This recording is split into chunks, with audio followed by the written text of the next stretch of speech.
Alright guys, in this video I want to go over how I made $1,570,000 in the last 12 months of dropshipping on Amazon. And let me go ahead and prove this to you guys so you guys see this is, just show you guys my sales.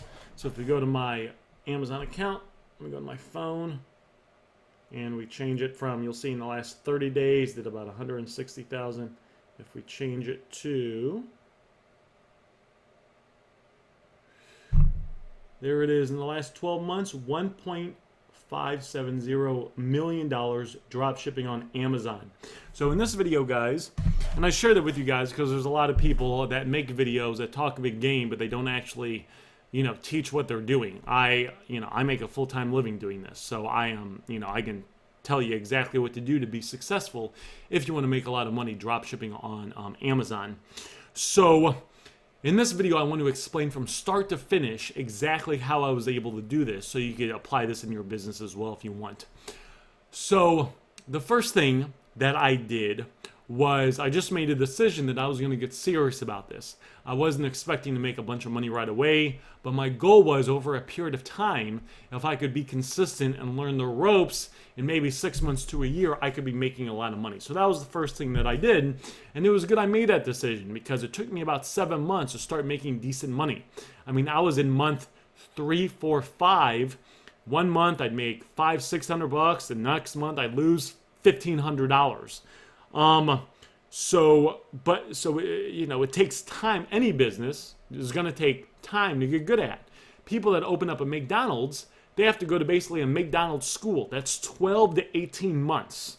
So if you want to open up a McDonald's, you give McDonald's a bunch of money, and then McDonald's basically says, all right, you got to go to school for 12 to 18 months to learn all about the McDonald's. Why is a school so long?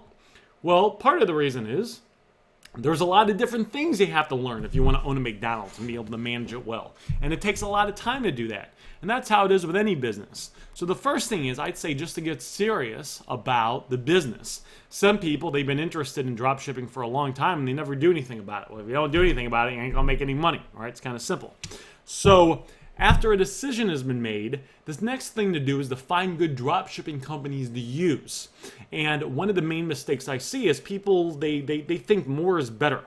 Let me give you guys a little tip. Over the last 12 months, I've only used 2 drop shipping companies at any given time. One of the drop shipping companies I recently got rid of and I replaced it with another one.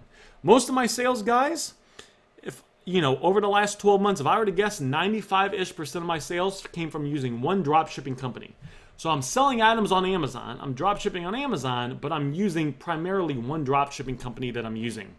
Some people think that the more the merrier. Oh, I'm going to start drop shipping from Hey Needle and Walmart and Bed Bath & Beyond and Overstock and Zorro and Sears and Costco and Sam's Club, and I'm going to have 8 different dropshipping companies, and that's the best. From what I found, you find 1 or 2 dropshipping companies, that's good. Just run with those companies. If they got good products and they got a bunch of products, right, I'll just keep listing those products, right? Keep everything simple. The next thing is you got to have a good software.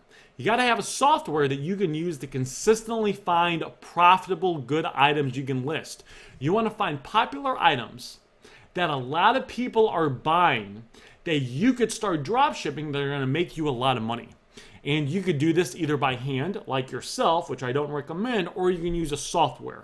I use one software. I've been using Amz-Scraper for well over 12 months.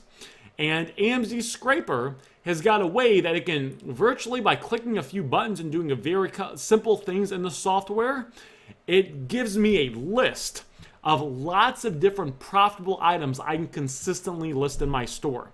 I got over 9,000 products listed in my store. All good products, all are good BSR, so that just means they're popular items that are selling a lot on Amazon. And not only are they profitable items, they're good selling items, and I can list the items, be competitive to get in the buy box, so be competitive on my price, and still make, the way we list the items, about 10% in profit, which is very, very powerful. When you have a software, they can basically just say, here's a button, and they can just basically spit out hundreds of profitable items daily you can list on your store, and it does all the work for you. It's in my experience, it's a lot better than doing it manually. Yeah, it costs some money, but it is what it is. If you don't like it, you can do it manually. The other thing is you do have to have a software that's going to do repricing and handle in and out of stock items.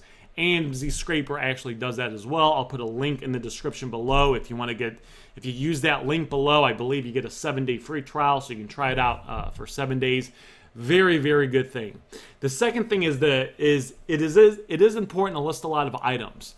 I wouldn't list just. If you have just 50 items listed on your store, that's a good start, but I wouldn't stop there. Again, I got over 9,000 products listed on my store. I got a friend store that I'm running. He paid me a bunch of money up front to run his store, and then he gives me a percentage of the sales profit every month. And his store yesterday did about $800 in sales. His store is running at around 14% profit on the actual items. And he's got about 1,600 items listed in his store. So again, I got about 9,000. He's got about 1,600. Now the goal is to hopefully get his store up to the point it's got thousands and thousands of items, but we're in that process now. Again, we didn't just upload 50 items, 100 items, 500 items and stop. I got 3 full-time people that use the software that consistently find good products daily. My buddy's store that I'm running, he's got someone that uses Amz-Scraper full-time that's consistently finding good products as well. So that's important. We want to list about a lot of items. We don't just want to be listing random items. They want to be popular, good profit items where we can be match the cheapest seller that's selling the item and still be able to, make, about 10% profit on the item. But those are things to consider. The other thing is once you get all the things, the process is down, I recommend organizing it somewhere. There's going to be a lot of moving parts. You're going to have sales. We want to keep track of those somewhere. We're going to have returns. We're going to have people that want to return it for a refund.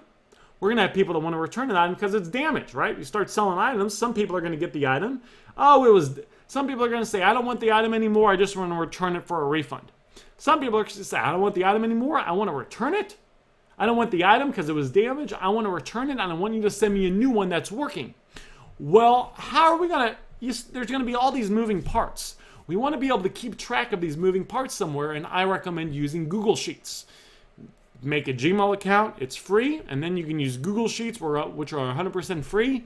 You can keep track of everything there. I keep track of everything in my store in the Google Sheets. And that's important as well because there's a lot of moving parts, and Amazon's pretty strict. You got to kind of meet their criteria. So being able to organize and keep track of everything in the Google Sheets is a very beautiful thing. It's a very lovely thing to be able to do, and it's very beneficial.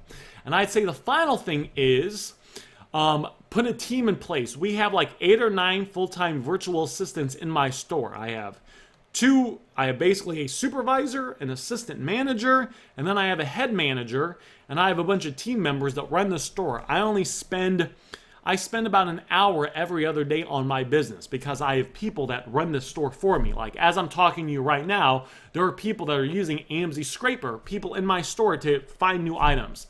As I'm talking to you right now, returns are getting handled. As I'm talking to you right now, new orders that we got today, what do we have? We had like 45 orders today. Those orders are getting put on a Google sheet.